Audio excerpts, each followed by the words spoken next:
J'étais à El Alia. Témoignage sur les actes de terreur et les massacres faits à El Alia le 20 août 1955. C'est excellent livre de Roger Vétillard, le 20 août 1955. Alors, je vais essayer de parler plus fort. Le 20 août 1955, j'étais à El Alia. Marie-Jeanne Poussédou. Le 20 août 1955, une date terrible, une date inoubliable, dira Yves Courrière dans son histoire de la guerre d'Algérie. Excusez-moi. Ce jour-là, Zigout Youssef, le chef de la wilaya 2, lance la population civile de certains douars du nord constantinois contre les Européens. À El Alia, petit centre minier près de Philippeville, 32 personnes sont assassinées dans des conditions barbares. Marie-Jeanne Poussédou témoigne. Insoutenable horreur barbare. Quelle était la culpabilité des enfants d'El Alia? Je m'appelle Marie-Jeanne Poussédou. Je suis pied noir, née à Philippeville en 1938, de parents français d'origine italienne. Mes parents étaient des ouvriers.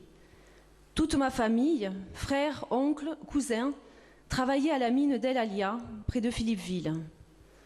Ce petit village d'El Alia n'était qu'un village de mineurs, d'artisans, qui travaillaient dur dans la mine de fer. Il y avait également des ouvriers arabes avec qui nous partagions, au moment de nos fêtes respectives, nos pâtisseries et notre amitié. Ils avaient leurs coutumes, différentes des nôtres, nous les respections, nous nous respections, nous étions heureux. Les événements d'Algérie ont commencé en 1954. Mais pour nous, la vie était la même. Nous ne nous méfions pas de nos amis arabes.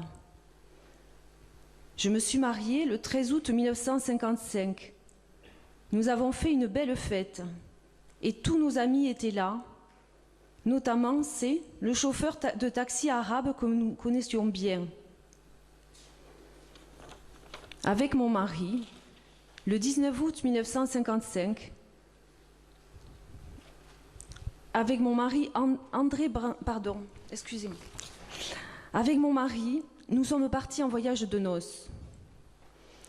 Le 19 août 1955, avec mon mari André Brandy, ingénieur des mines employé au bureau de la recherche minière d'Algérie, nous avons pris le taxi de C pour rentrer à El Alia. Pendant le trajet, C nous dit « Demain, il y aura une grande fête avec beaucoup de viande. » Je lui répondis « Quelle fête? Il n'y a pas de fête. » Je pensais qu'il plaisantait. Le lendemain, 20 août, tous les hommes étaient au travail à la mine, sauf mon mari. Il était juste midi, nous étions à table, quand soudain, des cris stridents, les you-you des mauresques et des coups de feu nous ont surpris. Au même moment, ma belle-sœur Rosée, sa petite dernière Bernadette, 3 mois, dans les bras arrive, affolée, suivie de ses enfants, Geneviève, 8 ans, Jean-Paul, 5 ans, Nicole, 14 ans, Anne-Marie, 4 ans. Son aîné, Roger, âgé de 17 ans, était à la mine avec son père. Avec ma mère, mon frère Roland de 8 ans, Suzanne, ma sœur de 10 ans, Olga, mon autre sœur de 14 ans, et mon mari, nous avons compris qu'il se passait quelque chose de grave. Les cris étaient épouvantables. Ils criaient « Nous voulons les hommes !» Je dis à mon mari « Vite, va te cacher dans la buanderie !» Nous nous sommes enfermés dans la maison, mais les félagas ont fait irruption en cassant la porte à coups de hache. À notre grande stupeur, c'était C, le chauffeur de taxi, l'ami, qui avait assisté à mon mariage. Je le revois encore comme si c'était hier. Il nous a poursuivis de la chambre à la salle à manger, puis dans la cuisine. Nous étions pris au piège. C, avec son fusil de chasse, nous menaçait. Il a immédiatement tiré sur ma pauvre mère. en pleine poitrine. Elle essayait de protéger mon petit frère Roland. Elle est morte sur le coup, avec Roland dans ses bras, lui aussi gravement atteint. Ma belle-sœur, Rosée, a été tuée dans le dos. Elle gardait son bébé contre le mur. Ma jeune sœur Olga s'est jetée dans une crise d'hystérie sur le fusil. Il a tiré à bout portant, la blessant salement. Il nous narguait avec son fusil. Bravement et affolée, je lui dis « Vas-y, tire, il ne reste plus que moi ». Il a tiré, j'ai reçu la balle à hauteur de la hanche. Je n'ai même pas réalisé et il est parti. J'ai pris les enfants, je les ai cachés sous le lit avec moi. Mais je souffrais trop et je voulais savoir si mon mari était toujours vivant. Je suis allée dans la buanderie et je me suis cachée avec lui derrière la volière. Les Félagas, les fils de C, sont revenus. Ils se dirigeaient vers nous en entendant un bruit, mais l'un d'eux a dit en arabe « C'est rien, c'est les oiseaux ». Et nous sommes restés apeurés, désemparés, sans bouger, jusqu'à 5 heures de l'après-midi. Les cris, les youyous stridents, la fumée, le feu. Quel cauchemar. Un avion de tourisme est passé au-dessus du village et a donné l'alerte. L'armée est arrivée à 17 heures. Et là, nous sommes rentrés dans la maison pour constater l'horreur. Mon petit frère Roland respirait encore. Il est resté 5 jours dans le coma et nous l'avons sauvé. Malheureusement, ma sœur Olga a été violée et assassinée. Ma sœur Suzanne, blessée à la tête, elle en porte encore la marque. Puis l'armée nous a regroupés.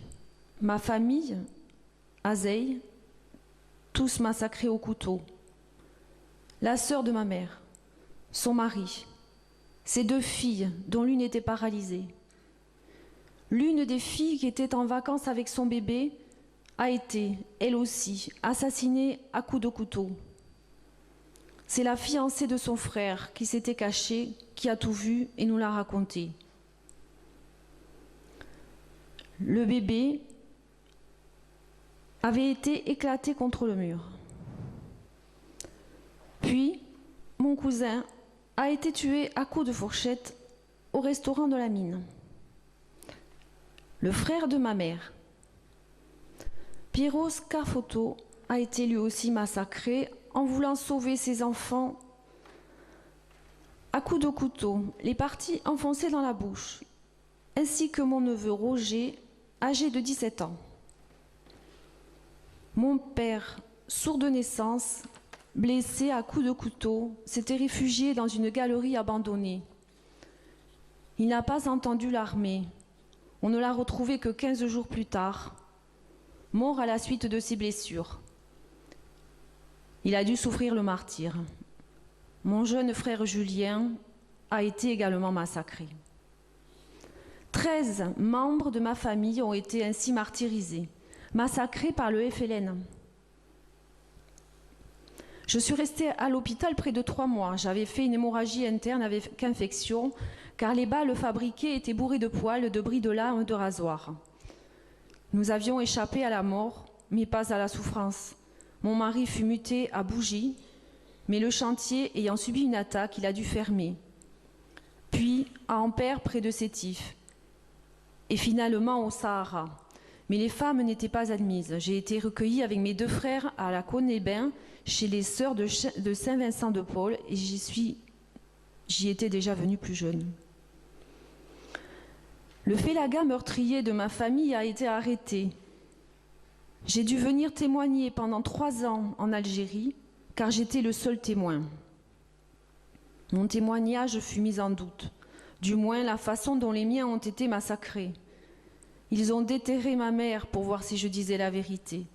Je n'en pouvais plus. On a retiré plusieurs balles et la seule chose de positive dans tout ce cauchemar, C'est le collier qu'elle portait que l'on m'a remis. Collier dont je ne me séparerai jamais. Marie-Jeanne Poussédou. Marie-Jeanne, Madame Poussédou, nous ne vous oublions pas, vous et toutes vos proches.